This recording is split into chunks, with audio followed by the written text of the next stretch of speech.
C'est le temps parfait pour une balade, mais les promeneurs sentent bien que quelque chose cloche. Ça fait un petit peu peur. Normalement, on devrait commencer à avoir des températures qui chutent. Bon, quelque part, on en profite, hein, on n'a pas eu d'été, donc, mais c'est pas normal. On est partagé entre le plaisir de jouir de ces moments-là à cette saison et puis aussi l'inquiétude par rapport à l'état de notre planète. Inquiétant car même en Picardie, les températures grimpent comme jamais.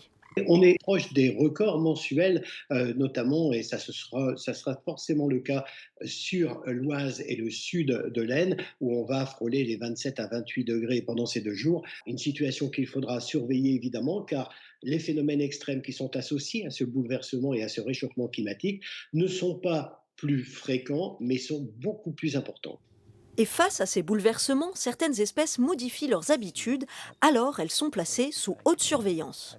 Le but du bagage, c'est d'abord de poser une bague pour suivre la migration, suivre l'évolution des populations. On a maintenant des fauvettes à tête noire qui passent l'hiver chez nous, en grand nombre. Même dans le nord de la France, avant on n'en avait pas.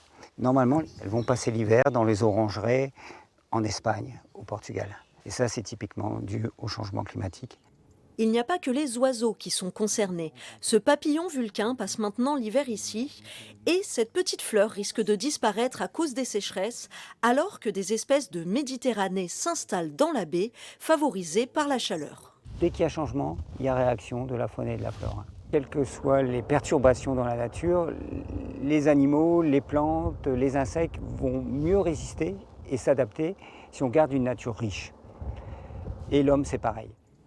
Tout l'écosystème change déjà très vite et le mois de septembre qui s'achève a été le plus chaud jamais enregistré dans l'histoire de France.